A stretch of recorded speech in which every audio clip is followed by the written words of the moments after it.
हज़रत तमीम दारी रज़ी अन्ना फरमाते हैं कि हम एक बार हुजूर सल्लल्लाहु अलैहि वसल्लम के बारगाहे अक़दस में हाजिर थे कि एक ऊँट भागता हुआ आया और सल्लल्लाहु अलैहि वसल्लम के सरे अनवर के पास आकर खड़ा हो गया जैसे कान में कोई बात कह रहा हो। आप सल्लल्लाहु अलैहि वसल्लम ने फरमाया कि ऊँट पर सुकून हो जा, अगर तू सच्चा है तो तेरा रब तुझे फायदा देगा, अगर तू झूठा है तो तुझे उस झूठ की सजा मिलेगी जो हमारी पनाह में आ जाता है। अल्लाह ताला भी उसे अमान दे देता है और हमारे दामन में बना लेने वाला कभी नामुराद नहीं होता। हमने अर्ज़ किया, रसूल अल्लाह सल्लल्लाहु अलैहि वसल्लम, यह ऊँट क्या कहता है? आप सल्लल्लाहु अलैहि वसल्लम ने फरमाया, ऊँट के मालिकों ने इसे ज़बह करके इसे खा लेने का इरादा कर लिया था तो यह उनके पास से भाग आया है। तुम्हारे नबी सल्लल्लाहु अलैहि वसल्लम से मदद मांगी है।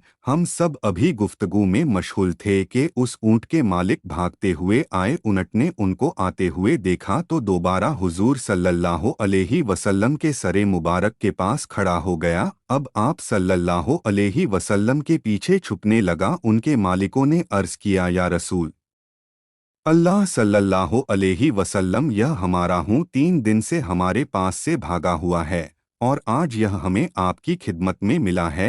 इस पर आप सल्लल्लाहु अलैहि वसल्लम ने फरमाया, यह मेरे सामने शिकायत कर रहा है कि ये तुम्हारे पास कई साल तक पला बढ़ा।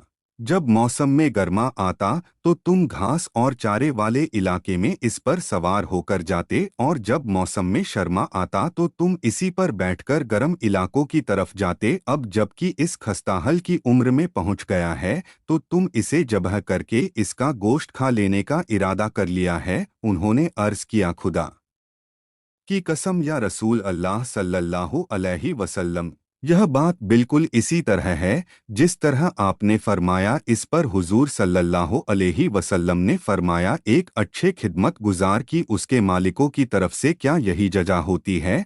तो वह अर्ज़ गुजार हुए कि या रसूल अल्लाह सल्लल्लाहु अलैहि वसल्लम, अब हम ना इसे बेचेंगे और ना ही इसे ज़बह करेंगे। उसके बाद आप सल्लल्लाहु अलैहि वसल्लम ने उस ऊँट को कुछ दरहम में खरीद लिया और फरमाया कि ये ऊँट जा, तू अल्लाह ताला की रज़ा की खातिर तू आज़ाद है।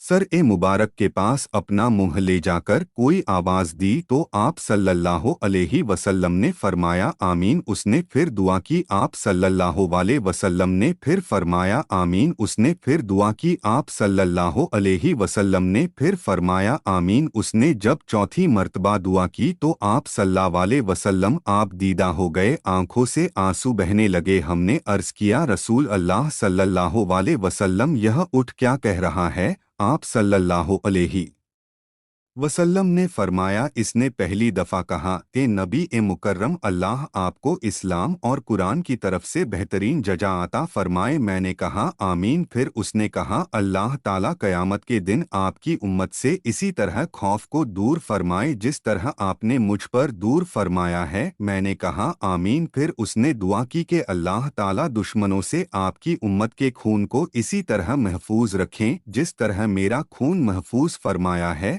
उसने फिर कहा कि अल्लाह ताला आपकी उम्मत के दरमियान जंग जुदा ना होने दें। यह सुनकर रोना आ गया क्योंकि यही दुआएं मैंने भी अल्लाह ताला से मांगी थी। पहली 3 तो कबूल फरमा ली लेकिन आखिरी दुआ से मना फरमा दिया। जब जिब्राईल अलैहिस्सलाम ने अल्लाह ताला की तरफ से मुझे खबर दी है कि मेरी यह उम्मत आपस में जंग करके फना होगी, जो कुछ होने वाला है कलम उसे लिख चुका है। मोहतरम हजरत नबी ए करीम सल्लल्लाहु अलैहि वसल्लम के हदीसे मुबारक में जो लिखा है आज वह बिल्कुल सच नज़र आ रही है। आज के दौर पर नज़र दौड़ाए तो हम देखते हैं ताला से मांगी थी। पहली 3 तो कबूल फरमा ली लेकिन आखिरी दुआ से मना फरमा दिया। जब जिब्राईल अलैहिस्सलाम ने अल्लाह ताला की तरफ से मुझे खबर दी है कि मेरी यह उम्मत आपस में जंग करके फना होगी, जो कुछ होने वाला है कलम उसे लिख चुका है। मोहतरम हजरत नबी ए करीम सल्लल्लाहु अलैहि वसल्लम के हदीसे मुबारक में जो लिखा है आज वह बिल्कुल सच नज़र आ रही है। आज के दौर पर नज़र दौड़ाए तो हम देखते हैं کہ मुसलमान किस तरह एक दूसरे के खून के प्यासे हैं, एक दूसरे को किस तरह कत्ल करने को तैयार हैं, फिरका वारियत के नाम पर एक दूसरे के जान के दुश्मन बने हुए हैं। जितना नुकसान मुसलमान का किया है उतना शायद काफिरों ने मुसलमान का नहीं किया। हमें चाहिए कि हम अल्लाह ताला की रस्सी को मजबूती से थाम ले, फिरका वारियत को खत्म करें, एक उम्मत बन जाए और आपस की नफरतों को खत्म कर दें। मुसलमान का भाई है, आपस में प्यार और मोहब्बत से रहे। अल्लाह ताला हम सबको समझने और नेक बनने की तौफीक अता फरमाए। आमीन।